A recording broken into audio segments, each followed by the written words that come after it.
जय हिंद जय भीम. धन्यवाद साहेब. यानंतर महाराष्ट्र राज्य सरचिटणीस राष्ट्रवादी काँग्रेस पार्टी प्रकाश तरे साहेब यांना विनंती करतो की त्यांनी सभेला संबोधित करावे. आज आपल्या कल्याण पूर्व मतदारसंघाचे आघाडीचे उमेदवार आदरणीय आबा बोडारे यांच्या प्रचारार्थ आपण या ठिकाणी जमलेलो आहोत. इंडिया आघाडीचे सर्व व्यासपीठावरील मान्यवर आणि उपस्थित सर्व बंधू भगिनी आणि मातांनो, आपल्याला माहीत आहे की गेल्या वेळी आपण या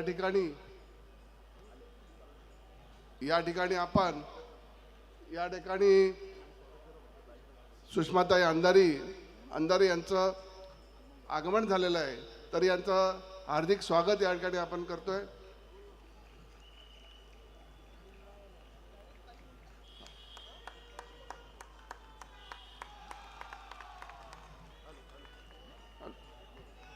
हॅलो हॅलो.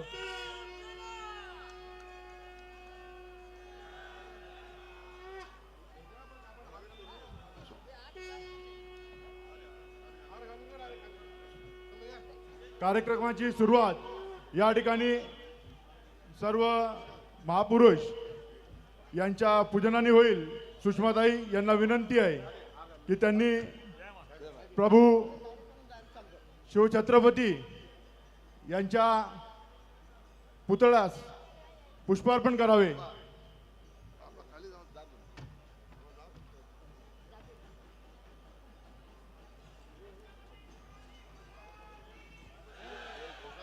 छत्रपती शिवाजी महाराज की जय. भवानी. हिंदू हृदय सम्राट घटनेचे शिल्पकार डॉक्टर बाबासाहेब आंबेडकर यांच्या प्रतिमेस सुषमाताईंना विनंती करतो की त्यांनी पुष्पार्पण करावा. डॉक्टर बाबासाहेब आंबेडकरांचा, हिंदू हृदय सम्राट सरसेनापती बाळासाहेब ठाकरे यांच्या प्रतिमेस उपनेते अल्ताफभाई शेख यांना विनंती करतो की त्यांनी पुष्पार्पण करावा.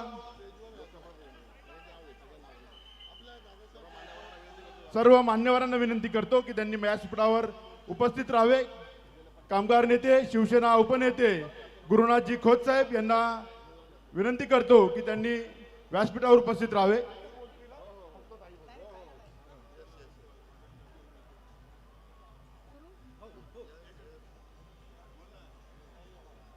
शिवसेना उपनेत्या सुषमाताई अंधारे यांचं स्वागत महाविकास आघाडीचे उमेदवार धनंजयजी बोडारे साहेब यांना विनंती करतो की त्यांनी ताईंचं शाल व बुके देऊन स्वागत करावं. या ठिकाणी स्थानिक नगरसेवक कल्याण जिल्हाध्यक्ष काँग्रेस पार्टी सचिनजी पोटे साहेब यांचं देखील या ठिकाणी आगमन झालेलं आहे.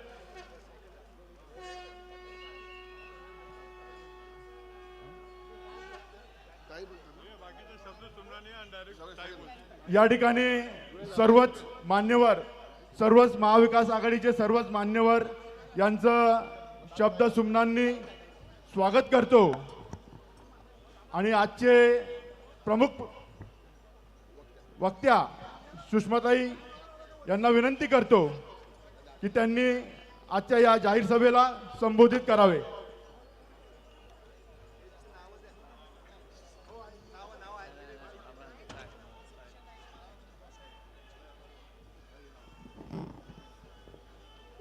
सन्माननीय विचारमंचाच्या समोरील आपण सर्व सन्माननीय परिवर्तनाच्या लढ्यात ज्या ज्या महामानवांनी योगदान दिलं त्या सर्व महामानवांना, महानायिकांना विनम्र अभिवादन करत, ज्यांच्यामुळे आम्ही मोकळा श्वास घेऊ शकतो आणि जे आपल्या घरसंसारावर तुळशीपत्र ठेवून या देशाच्या सीमा राखत आहेत आणि कित्येकांनी या देशासाठी आपल्या जीवाची आहुती दिली, अशा तमाम वीर जवानांना, त्यांच्या वीर मातांना, वीर पत्नींना विनम्र अभिवादन करत या मंचावर उपस्थित कल्याण लोकसभा संपर्क प्रमुख गुरुनाथजी खोत, उपनेते सन्माननीय अल्ताफभाई शेख, जिल्हा प्रमुख आणि महाविकास आघाडीचे अधिकृत उमेदवार सन्मान्य धनंजयजी बोडारे, राष्ट्रवादी काँग्रेस पार्टीचे सरचिटणीस प्रकाश तरेजी, काँग्रेसचे जिल्हाप्रमुख सचिन पोटेजी, राष्ट्रवादी ठाणे जिल्हा ग्रामीणचे काशीनाथ पाटीलजी, कल्याण जिल्हा समन्वयक हर्षवर्धन पलांडेजी, युवा सेनेचे महेंद्रभाऊ म्हात्रे, युवती सेनेच्या तेजस्वी पाटील, रमेश जाधव, चंद्रकांत पाटील, दिनकर पाटील, उत्तम गवळी, अशोक म्हात्रे, राजेंद्र शाह, नारायण पाटील, सुरेश पाटील, माझ्या समवेत उपस्थित झालेले ॲडव्होकेट जयेश वाणी आणि सर्व सन्माननीय पदाधिकारी, सर्व डिजिटल तथा प्रिंट माध्यमांचे मान्यवर प्रतिनिधी आणि आपण सर्व भावांनो आणि बहिणींनो, निवडणुकांचं बिगुल वाजलेलं आहे आणि आपल्या सगळ्यांना ज्या गोष्टीची आपण वाट बघत होतो की कधी एकदा निवडणूक लागते आणि आपण आपला निर्णय घेतोय, ती निवडणुकीची निर्णायक वेळ येऊन ठेपली. 20 नोव्हेंबरला मतदान होणार आहे. तत्पूर्वी सगळीकडे प्रचाराची रणधुमाळी सुरू झाली आणि या रणधुमाळीमध्ये सगळ्यात दमछाक होते ती भाजपची आणि एकनाथ शिंदेजींची. ती दमछाक यासाठी होते की त्यांना निवडणुकीचा सूरच सापडत नाहीये. वेगवेगळ्या TV चॅनलवरून जाहिरातींचा रतीब प्रचंड चालू आहे आणि जाहिरातींचा रतीब बघून, इतक्या जाहिराती बघून आपल्यालाही वाटतंय की माहितीचं वातावरण दिसायले काय किंवा. पण मी तुम्हाला खात्रीने आणि जबाबदारीने सांगितलं पाहिजे, तब्बल 10 ते 15 जिल्हे फिरले. अजून पुढच्या 10 दिवसात अजून 15 जिल्हे करायचे आहेत मला आणि 15 जिल्ह्यातून एकूण वातावरण बघितल्यानंतर म्हणजे अगदी आरमोरी, गडचिरोली, गोंदिया, भंडारा, चंद्रपूर, नागपूर, यवतमाळ, हिंगणघाट, बडनेरा, दर्यापूर, तिवसा इथपासून ते संभाजीनगर, जालना, परतूर, घनसावंगी, हिंगोली, आखाडा बाळापूर, कळमनुरी इथपासून ते नांदेड, लातूर, बीड, पाथर्डी, शेवगाव, बाभळेश्वर, अगदी सुजय विखेंच्या मतदारसंघात सुद्धा, या सगळ्या मतदारसंघातली स्थिती मी तुम्हाला जबाबदारीने सांगितली पाहिजे की सगळीकडे महाविकास आघाडीचं चित्र हे प्रचंड आघाडीवर दिसतंय. सगळीकडे महाविकास आघाडीचे अत्यंत चांगलं वातावरण आहे. फक्त माध्यमांना जाहिराती ज्याच्या असतात तिथे बातमी जास्त दिसते. त्यामुळे माध्यमांवर सध्या गद्दारी करून खोक्यांनी मिळवलेला जो पैसा आहे त्या पैशाच्या जीवावर ते जाहिराती जास्त करू शकतात. मात्र लोकांचा एकूण कल बघितला तर लोक मात्र महाविकास आघाडीला कौल देण्याच्या मानसिकतेत राज्यभरात दिसत आहेत. राजे हो, मी कल्याण पूर्वमध्ये पहिल्यांदा येत नाहीये. चळवळीतली कार्यकर्ती म्हणून तर असंख्य वेळा आली आहे, याच ठिकाणावरून आणि याच मंचावरून असंख्य वेळा बोलली आहे. महाप्रबोधन यात्रेच्या निमित्ताने सुद्धा मी इथे येऊन माझी भूमिका मांडलेली आहे. ज्या उमेदवाराच्या साठी मी आलेली आहे, काँग्रेस, राष्ट्रवादी काँग्रेस, शरदचंद्रजी पवार साहेब, शेतकरी कामगार पक्ष, आम आदमी पार्टी, समाजवादी पार्टी, सर्व प्रोग्रेसिव्ह विचारधारेच्या संघटना आणि शिवसेना उद्धव बाळासाहेब ठाकरे पक्षाचे एकमेव अधिकृत उमेदवार धनंजयजी बोडारे या व्यक्तिमत्वाला आपण सगळे जवळून ओळखता. जो उमेदवार तुमच्या समोर आहे तो उमेदवार एसीत बसून निर्णय नुसता ऐकवणारा नाही, तर हा उमेदवार तुमच्या सोबत तुमच्या खांद्याला खांदा लावून फील्डमध्ये उतरून काम करणारा उमेदवार आहे. शिवसेनेमध्ये जेव्हा प्रचंड बंडाळी झाली, गद्दारी झाली, अनेक गद्दारांचा सुळसुळाट झाला, काहींनी जिकडं खवा तिकडं थवा असं म्हणत आपापले मोर्चे वळवले, पक्ष बदलले, पळापळ सुरू केली, तेव्हा सुद्धा या सगळ्या कठीण काळामध्ये जी माणसं इथं टिकून राहिली त्याच्यातली 3 नावं अत्यंत महत्त्वाची होती. एक हर्षवर्धन पलांडे, दुसरे शरद पाटील आणि तिसरे धनंजय बोडारे. या 3ही नावांचा आम्हाला साथ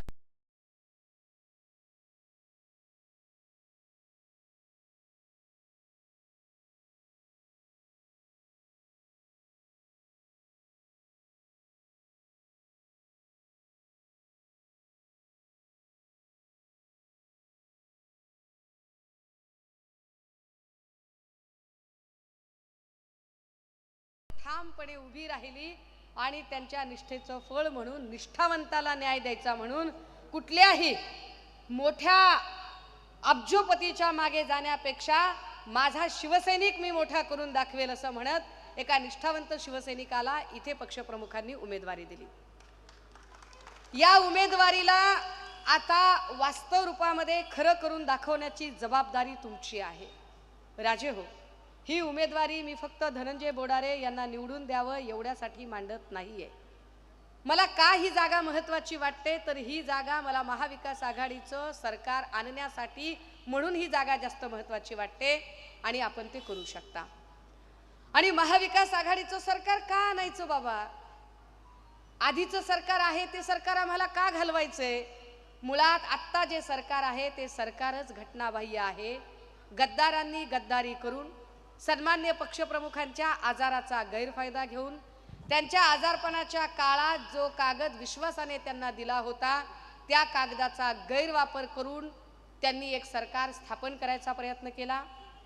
ज्या राष्ट्रवादी सोबत आमचा संबंध नाही, राष्ट्रवादी सोबत गेलात म्हणून आम्ही दुखावलो असं म्हणत होते, त्याच राष्ट्रवादीतल्या अजित पवारांच्या सोबत यांनी लव्ह मॅरेज करायचं ठरवलं. ज्या ज्या लोकांना यांनी नावं ठेवली होती त्या लोकांच्या नाकदुऱ्या काढत ते उभे राहिले. त्यामुळे आपल्याला का 20 तारखेला मशालीचं बटन दाबायचंय तर त्याचं क्रमांक 1चं कारण की महाराष्ट्र गद्दारांना कधीही माफ करत नाही हे सांगायचं असेल तर 20 तारखेला मशालीचं बटन दाबावं लागेल. का 20 तारखेला मशालीचं बटन दाबायचं त्याचं दुसरं महत्त्वाचं कारण, जर महाराष्ट्रातल्या लेकी बाळींना आणि आया बहिणींना सुरक्षित वातावरणात ठेवायचं असेल तर, माया हो, तुम्ही मी शाळेत जाताना, कॉलेजात जाताना, मी तर 4-4 किलोमीटर पायी शाळेत गेलीये. आपण सगळे जणांनी आपल्या शाळा कॉलेजमध्ये आपण पायी गेलो. आपल्याला स्कूल बस नव्हती, आपल्याला रिक्षा नव्हती. आता परिस्थिती अशी आहे की आपल्याला आपल्या लेकरासाठी स्कूल बस ठेवावी लागते, रिक्षा ठेवावी लागते. नुसती स्कूल बस ठेवून चालत नाही. आपण सोसायटीतनं लेकराचं बोट धरून खाली उतरतो, लेकराला स्वतःच्या हाताने त्या बसमध्ये बसवतो. बस दिसेनाशी होईपर्यंत आपण त्या जागेच्या हालत नाही. एवढं करून जीव राहत नाही. लेकरू सुरक्षित घरी येईल का नाही, आपला जीव जीवात नसतो. ही असुरक्षितता कुणामुळे आली? ही नाही, अहो ते लाईट घालवतील, ते काही करतील, हा रडीचा डाव ते कित्येक वेळा खेळतील. ते लाईट घालवतील, ते मध्येच नाटकं करतील, ते कधी पोलिसांना सांगतील बंद करायला सांगा, बंद करायला सांगा. पोलिसही बिचारे हातबल काय करतील ते तरी. त्यांची ही अडचण आहे. मी येईल त्यांच्याकडे थोडं टप्प्याटप्प्याने, सेकंड गिअरमध्ये येते. राजे हो, या सगळ्यांच्या मध्ये लेकरांच्यासाठी इतका असुरक्षित काळ कधीच नव्हता जेवढा काळ आता आहे. की काय पद्धतीनं गलिच्छ वातावरण चालू आहे की शिंदे गटाचा एक बदमाश वामन म्हात्रे, ज्याच्यावर एक FIR होण्यासाठी 7 तास मी उन्हात बसते आणि त्याची जमानत 2.5 तासामध्ये होते. काय काय राज्य आहे, काय सरकार आहे. बदलापूर नंतर तशाच प्रकारच्या 17 घटना आतापर्यंत राज्यात घडल्या. पुण्यातल्या हिंजवडीमध्ये 8व्या मजल्यावरून 70 वर्षाच्या आजीला 6व्या मजल्यावर फरफटत आणलं जातं. 6व्या मजल्यावर 28 वर्षाचा माणूस त्या आजीवर बलात्कार करतो. खाली CCTV मध्ये सिक्युरिटी गार्ड बघताना त्याच्या लक्षात येतंय की 6व्या मजल्यावर बलात्कार चालू आहे. तिथं जाईपर्यंत 70 वर्षाची आजी बेशुद्ध पडलेली. 70 वर्षाची आजी सुरक्षित नाही. बदलापूरमध्ये 3.5 वर्षाचं बाळ, त्याची ती घटना संपत नाही तोपर्यंतच परभणी जिल्ह्यातल्या पाथरी तालुक्यातल्या सोनपेठ गावामध्ये 3.5 वर्षाचं चिमुरडं बाळ, बलात्कार शब्द सुद्धा या लेकरांबद्दल वापरावासा वाटत नाही. इतकी लहान बाळ आहे ती. एवढ्या लहान बाळाला मी काय बोलू आणि कसं बोलू मला समजत नाही. मी त्या लेकराला बोलायचा प्रयत्न केल्यावर ते लेकरू सांगतं, माऊ माऊ शाळेच्या मागे कर्दळी आहे ना माऊ, माऊ त्या सरांनी कर्दळीची पानं तोडून आणली आणि इथं पानं अंथरली माऊ. त्या बदलापूर मधलं लेकरू सांगतं, माऊ माऊ शूच्या जागी मुंग्या चावल्यासारख्या होतात. काय अवस्था आहे. आणि इथल्या लेकी बाळींना सुरक्षा देऊ शकत नाही तिथले गृहमंत्री, कारण गृहमंत्री स्वतःच्या पत्नीलाही सुरक्षा देऊ शकत नाही. हे आपण सगळ्यांनी बघितलं. की दस्तूरखुद्द गृहमंत्र्यांची पत्नी आमची प्रिय भाऊजाई अमृता वहिनीवरच अनिक्षा जयसिंगानी नावाची बाई स्पाईंग करत होती हे स्वतः सन्माननीय गृहमंत्री देवेंद्रजींनी सभागृहाच्या पटलावर मान्य केलं. आपण मनाचं सांगत नाही आहोत, हे स्वतः त्यांनी मान्य केलं की माझ्या बायकोवरती स्पाईंग करत होती. अरे जर गृहमंत्री आपल्या बायकोला सुरक्षा देऊ शकत नाही तर आम्हा लेकी बाळींना कोण सुरक्षा देणार आणि आम्ही कुणाच्या भरोशावर बसायचं. माया हो, इथल्या लेकी बाळींना यांच्या 1500 टिकल्यांची नाही तर आमची आबरू आमचा सन्मान शाबूत ठेवणाऱ्या एका सक्षम सरकाराची गरज आहे. म्हणून गरज आहे का आम्हाला गरज आहे इथे आता 20 तारखेला एक नवा निर्णय घेण्याची. इथल्या तरुणांना कामच नाही. काय परिस्थिती आहे. उद्योग तर सगळे गुजरातला जात आहेतच, पण गेल्या 2.5 वर्षामध्ये ज्या 70 परीक्षा झाल्या त्या 70 मधल्या 65 परीक्षांचे पेपर फुटले. 70 मधल्या 65 परीक्षांचे पेपर फुटले. एका परीक्षेला प्रत्येक परीक्षेच्या वेळेला चलन भरताना 1000 रुपये पोरांनी भरायचे आणि हे सगळे पैसे पाण्यात गेले. एका परीक्षेला 5000 जागा असतील तर 13 लाख पोरांनी अर्ज भरले. 1000 गुणिले 13 लाख किती पैसे पाण्यात गेले विचार करा. या भ्रष्टाचारावर कुणी ब्र शब्द काढत नाही का. 65 प्रकारचे पेपर फुटले. या 65 प्रकारच्या परीक्षा वेंडर पद्धतीने घेतल्या होत्या. परीक्षा ठेकेदारांकडे दिलेल्या होत्या. ठेकेदारी कुणाला दिली, परीक्षा घेण्याचं कॉन्ट्रॅक्ट कुणाला दिलं तर BVG क्रिस्टल कंपनीला. रेकॉर्ड काढून बघा, मी पुराव्याशिवाय बोलत नाही. ठेकेदारी पद्धतीने नोकर भरतीची परीक्षा घेण्याचं कॉन्ट्रॅक्ट दिलं BVG क्रिस्टलला. BVG क्रिस्टल कंपनी कुणाची, प्रसाद लाडची. प्रसाद लाड कुणाचे, देवेंद्र फडणवीसांचे. देवेंद्र फडणवीस कुणाचे, भाजपचे. भाजपा कुणाची, अदानी अंबानीची. गोरगरिबांचं कोण आहे, इथल्या सामान्यांचं कोण आहे. इथल्या गोरगरिबांचा आणि सामान्यांचा कोरोना काळात सुद्धा विचार करणारा एक माणूस होता. नाव होतं उद्धव बाळासाहेब ठाकरे. म्हणून गरज आहे त्या देव माणसाच्या पाठीशी उभं राहण्याची. का गरज आहे इथे की आम्हाला 20 तारखेला हा निर्णय घ्यायचा आहे. तो निर्णय घ्यायचा या राज्यातली लॉ अँड ऑर्डरची विस्कटलेली घडी पुन्हा बसवण्यासाठी. काय लॉ अँड ऑर्डर राज्यात शिल्लक आहे, काय कायदा सुव्यवस्थेचा धाक शिल्लक आहे. अरे दादा हो, एक काळ होता की कुणी कुणाचा काट्या काढायचा असेल, खून करायचा असेल, रात्रीच्या अंधारात कुठेतरी सुपारी देत असतील, निर्जन ठिकाणी मारून टाकत असतील. पण काय एकनाथ शिंदेंनी काय दिवस दाखवले आम्हाला, देवेंद्र फडणवीसांनी काय दिवस दाखवले आम्हाला. निर्जन ठिकाणी मारामारी होत नाही, फेसबुक लाईव्ह करून गोळ्या घातल्या जातात. वाय दर्जाची सुरक्षा असणाऱ्या बाबा सिद्दकीला गजबजलेल्या परिसरामध्ये ठोकलं जातं. वाय दर्जाची सुरक्षा असणाऱ्या माणसाची हत्या होत असेल तर तुमच्या माझ्या सारख्या सर्वसामान्य माणसाच्या जीवाचं काय. आणि पोलिसांचा धाक कसला. ही सगळी पोलिस इकडं आता जी इथं प्रोटेक्शनला थांबलीत, इकडं थांबलीत. हे सगळे पोलीस जे आता इथं बंदोबस्ताला दिसत आहेत, तुम्हाला वाटतंय हे खरंच बंदोबस्ताला आहेत. माफ करा पण मला अजिबात वाटत नाही. हे बंदोबस्ताला असण्यापेक्षा सुषमा अंधारे कुठं चुकते, चुकल्यावर आम्हाला कशी हातकडी घालता येते हे वाट बघण्यासाठी बसलेले आहेत तिथं. कारण हे सगळे पोलीस जर सजग असते तर काय सुलभा गणपत गायकवाड यांच्या यजमानाने गणपत गायकवाडने पोलीस स्टेशन मध्ये दुसऱ्यावर महेश गायकवाड ना गोळी झाडायची डेअरिंग केली असते का.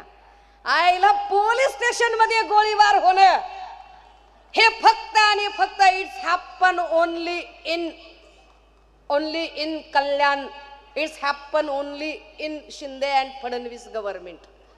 काय परिस्थिती आहे.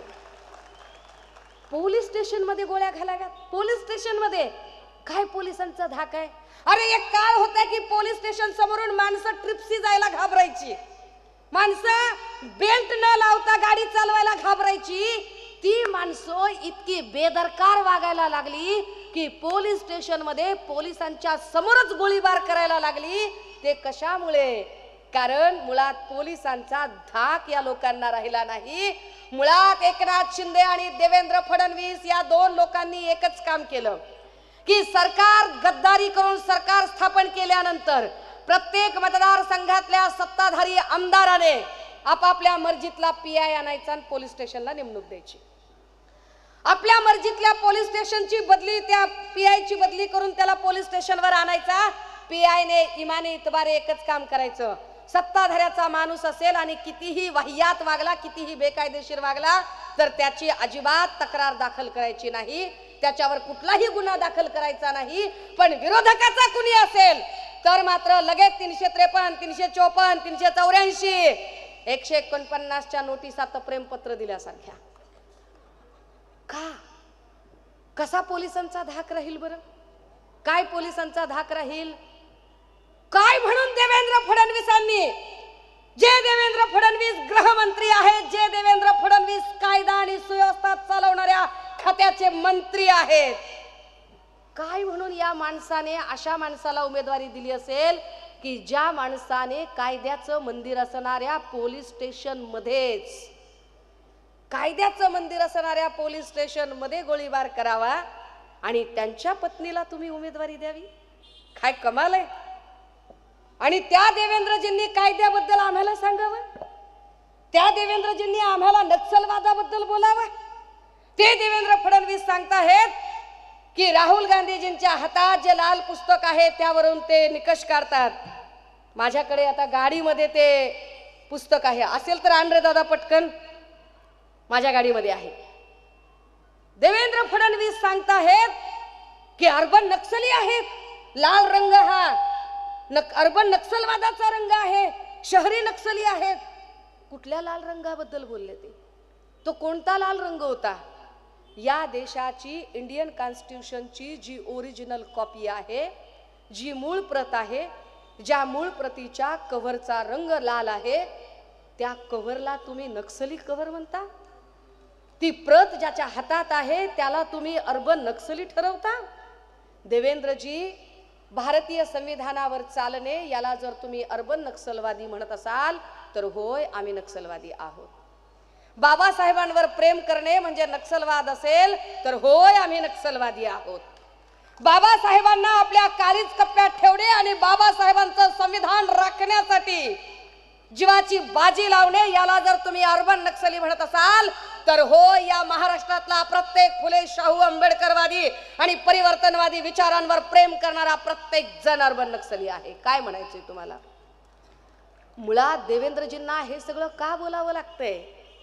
दादा हो, तुम्ही विचार करा. लोकसभेच्या वेळेला यांनी 22 जानेवारीला राम मंदिराचा एक नरेटिव्ह सेट करायचा प्रयत्न केला, पण यांच्या लक्षात आलं की राम मंदिरचं नरेटिव्ह चालतच नाहीये. निवडणूक तर आपल्या हातात न चालली आहे, सूरच सापडत नाही. मग त्यांनी आता एक नवीन गोष्ट करायला घेतली.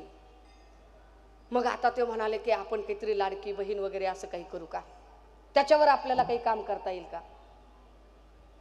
पण आता त्यांच्या लक्षात आलं, मी जबाबदारीनं सांगते, 14 जिल्ह्यात फिरल्यानंतर कुठेही लाडक्या बहिणीचा इम्पॅक्ट दिसत नाही. बायका सरळ सांगतात, 1500 टिकल्यात काय आम्हाला विकत घेतोस होय तू, आणि तू कोणत्या दोनच्या बाचे पैसे दिलेस? जे काही पैसे दिले ते पैसे काही एकनाथ शिंदेनी तापोळ्याची जमीन विकून दिलेले पैसे नाहीत. जे काही पैसे दिले ते देवेंद्र फडणवीसांनी रेशीम बागेतला बंगला विकून दिलेले नाहीत, किंवा जे काही पैसे दिले ते पैसे अजित पवारांनी बारामतीची प्रॉपर्टी विकून दिले नाही. टॅक्सचे पैसे आपलेच पैसे आपल्याला. पण ज्या अर्थी तुम्हाला 1500 द्यावे लागले आणि तुम्ही 1500चा एवढा गवगवा करायला निघालात, तर 1500चा गवगवा तुम्ही करायला लागलात आणि त्याची जाहिरात दाखवताना कुणाला तरी साडी घ्यायला 1500 उपयोगाला पडले, काहीतरी फीसला उपयोगाला पडले. जर 1500 रुपयावर अवलंबून राहावं लागतंय याचा स्पष्ट अर्थ असा आहे की राज्यात विकास अजिबात झालेला नाही. राज्यातल्या लोकांच्या ब्रेड बटरची चिंता आहे. राज्यातल्या माणसाला तुम्ही, जो माणूस किमान महिना 30-40 हजार रुपये कमवायला पाहिजे, त्याची ऐपत साधी 1500 कमवायची सुद्धा तुम्ही ठेवली नाही. हे एका अर्थाने तुम्ही जाहिरातीतनं मान्य करताय. दादा हो, अरे तुम्ही तुमच्या बहिणींची लग्न लावून दिली, लेकींची शिक्षण केली. कधी तुम्ही तुमच्या बहिणींच्या लग्नाचा एवढा मोठा खर्च केला, तिला काय थाटमाट करून लग्न लावलं? काय तिच्या लग्न मंडपाच्या स्वागतदाराला तुम्ही कधी बॅनर लावला होता का? लाडक्या बहिणीच्या लग्नात 10 लाख खर्च केले म्हणून नाही केलं तुम्ही. तुम्ही कधी बहिणीच्या लेकराला कधी 5-10 हजाराचा ड्रेस घेतला? बस स्टँडला येऊन बॅनर लावला का? लाडक्या बहिणीला 10,000 रुपये देऊन आलो? नाही केलं. तुम्हाला बहिणीच्या नात्याचा आब कळतो, मर्यादा कळते, मान सन्मान कळतो. तुम्हाला बहिणीची टिंगल उडवायची तुम्ही करत नाही. तुम्ही बहिणीचा सन्मान करता. पण हे बहिणीच्या नात्याची टिंगल उडवणारे लोक जाहिरात करायला लागले आणि आम्ही राज्यभर सांगितलं की जाहिरात कुणाची असते. तुम्ही नेटफ्लिक्स बघता, अमेझॉन बघता, जाहिरात त्याच्यावर तुपाची येत नाही, दुधाची येत नाही, दह्याची येत नाही, काजू बदामची येत नाही, चांगल्या पुस्तकाची येत नाही, योगकर्माची येत नाही, आयुर्वेदाची येत नाही, पंचकर्माची येत नाही. जाहिरात कशाची येते? जंगली रमी पे आओ ना महाराज.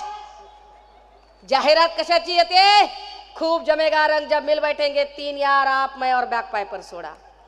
जाहिरात कशाची असते? बोलो जुबा केसरी. जाहिरात वाईट गोष्टींची असते. शिंदे, फडणवीस, पवार जाहिराती करतात कारण ते वाईट विचारांचे लोक आहेत. ओरिजिनल माणसाला जाहिरात करायची गरज पडत नाही. उद्धव बाळासाहेब ठाकरे यांना जाहिरातीची गरज नाही. महाराष्ट्रातल्या प्रत्येकाला माहिती आहे की कोरोना काळात त्यांनी काय काम केलं आणि काय नाही.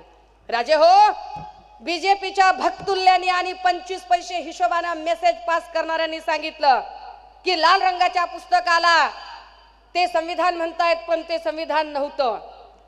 हा बाबासाहेबांचा अपमान देवेंद्र फडणवीसांनी केला. माझ्या हातात जी प्रत आहे ही प्रत आहे भारतीय संविधानाची. ही प्रत भारतीय संविधानाची आहे, जी ओरिजिनल प्रत आहे, जी लाल रंगामध्ये आहे. या प्रतला मी उघडते. इंडियन कॉन्स्टिट्यूशन याचं प्रत्येक पान, याच्यातल्या प्रत्येक स्केड्यूल, चॅप्टर, आर्टिकल हे संविधान आहे.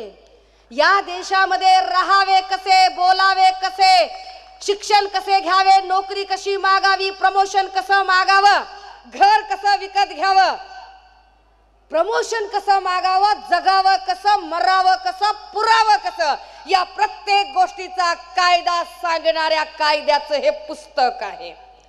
देवेंद्रजी, तुम्ही लाल रंगाचं पुस्तक आणि त्याला नक्षलवादी म्हणत फक्त या पुस्तकाचा नाही, हा कायदा लिहिण्यासाठी ज्या विश्वरत्न डॉक्टर बाबासाहेब आंबेडकरांनी आणि रमाईनं पोटची लेकरं माती आड केली आणि उफ सुद्धा केलं नाही, त्या बाबासाहेबांचा सुद्धा तुम्ही अपमान केलाय. तो बाबासाहेबांचा अपमान करणाऱ्या देवेंद्र फडणवीसांना आणि त्यांच्या सगळ्या पिलावळीला जर सांगायचं असेल ठणकावून की आम्ही तुमच्या झांस्यामध्ये येणार नाही, मग त्यांच्या लक्षात आलं की लाडकी बहीणचं पण नरेटिव्ह चालणार नाही. मग 2 दिवसापासून एक वेगळं नरेटिव्ह सुरू केले त्यांनी. काय? एक तडीपार गुंड येऊन इथं सांगतो बटेंगे तो कटेंगे. ह्याला ते वाक्य आधी कोण उच्चारलं? तर त्याच्या तिकडच्या योगी आदित्यनं. कौन योगी आदित्य? जिसके खुद के 4 भाई है और जो 4 भाई के साथ कभी मिलाच नहीं, कभी राच नहीं. 40 वर्षात जो आपल्या भावाच्या सोबत राहिला नाही, जो आपल्या भावाचा झाला नाही, तो आम्हाला शानपण सांगतो कटेंगे तो बटेंगे. अरे हम कभी बटेंगे भी नहीं और हम हटेंगे भी नहीं. हम डटेंगे, हम लड़ेंगे, हम जीतेंगे और शान से जीतेंगे. ते आम्हाला सांगतात कटेंगे तो बटेंगे. अरे जाती जाती भिंती उभ्या केल्या त्या भाजपच्या नुपूर शर्माने, नितेश राणेने, निलेश राणेने, रवी राणा आणि त्या नवनीत राणांनी जातीपातीच्या भिंती उभ्या केल्या. त्या भाजपच्या पिलावळींनी जातीपातीच्या भिंती कधीही उद्धव साहेबांनी नाही उभ्या केल्या. उलट उद्धव साहेब म्हणाले की शेंडी जानव्याचं हिंदुत्व माझं हिंदुत्व नाहीये.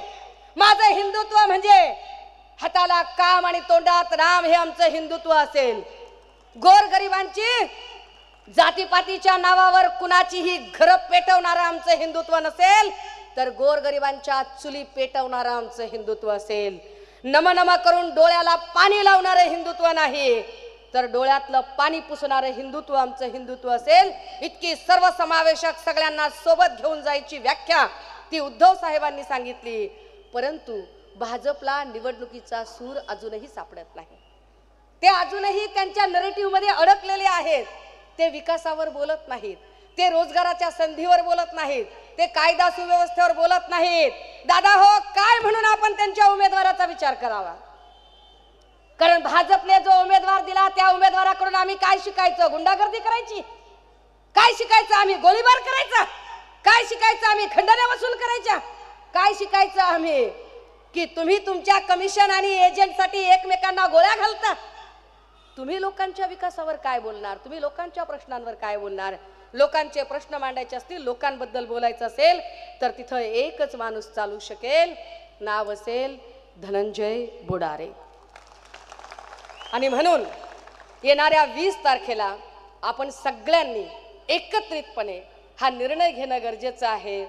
दादा हो, माझ्यासारखी चळवळीतली पोरगी, खूप लोक म्हणाले की ताई तुम्ही निवडणुकीला का उभे राहिला नाहीत? काही लोक म्हणाले की सुषमा अंधारेंचं तिकीट वगैरे कापलं का? मी आपल्याला जबाबदारीनं सांगितलं पाहिजे की महाराष्ट्रात कुठल्याही मतदारसंघात मी उमेदवारी मागितली असती तर मला उमेदवारी मिळाली असती. मी स्वतःहून पक्षप्रमुखांना सांगितलं की मला कुठलीही उमेदवारी नको आहे, मी कुठल्याही पदासाठी इथं आले नाही, मी फक्त आणि फक्त बाबासाहेबांचं संविधान वाचवण्यासाठी आणि संविधानवादी विचारधारा जगवण्यासाठी आलेली आहे. त्यामुळे ही माझी जबाबदारी असेल की मी राज्यभर फिरलं पाहिजे आणि राज्यातला एक एक उमेदवार निवडून आणून दिला पाहिजे. त्यामुळे धनंजय बोडारेंसारखे जे सर्वसामान्य शिवसैनिकांच्या पासून सुरू झालेले उमेदवार आहेत, अशा उमेदवारांना आम्ही पुढे आणलं पाहिजे. काही लोक म्हणाले की अहो एवढ्या मोठ्या हत्तीचं मस्तक असणारा, एवढे पैसे असणारा माणूस, त्याच्यासमोर बोडारे टिकतील का? त्यांच्याकडे धनशक्ती असेल तर आमच्याकडे जनशक्ती आहे. त्यांच्याकडे गद्दारी असेल तर आमच्याकडे खुद्दारी आहे. ते दीवार पिक्चर मधला डायलॉग आहे की नाही, मेरे पास बंगला है, मेरे पास गाड़ी है, मेरे पास सब कुछ है, तुम्हारे पास क्या है?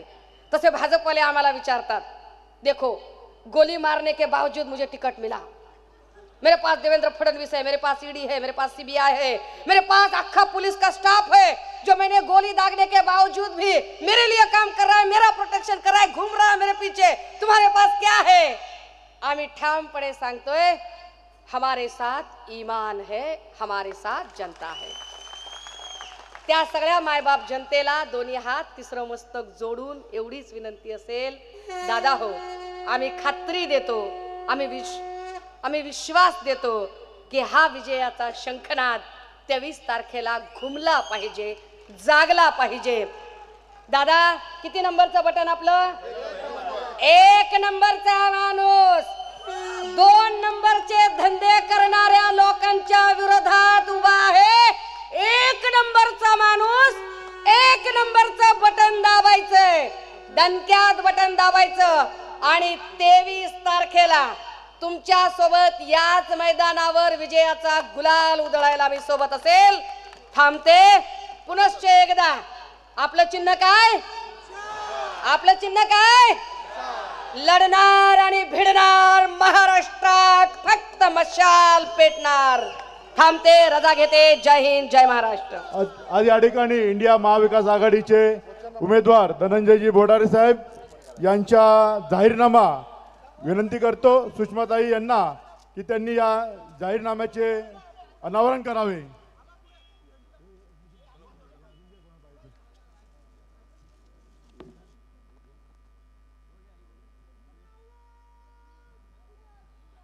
शिवसेनेचा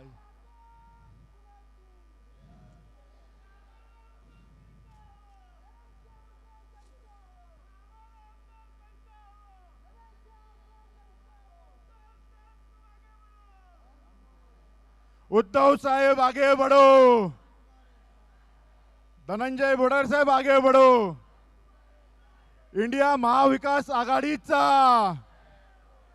छत्रपती शिवाजी महाराज की, डॉक्टर बाबासाहेब आंबेडकरांचा जय भवानी.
वातावरण आहे. नाही, वातावरण अतिशय चांगलं आहे, पण मला स्कूटरवर यावं लागलं हेही पाप श्रीकांत शिंदेंचं आहे.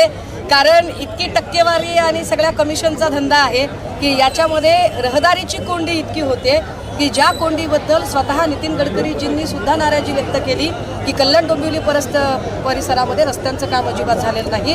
ही रस्त्यांची जी वाढती कोंडी आहे ही कोंडी सोडवणं हे सुद्धा माझ्या उमेदवारांच्या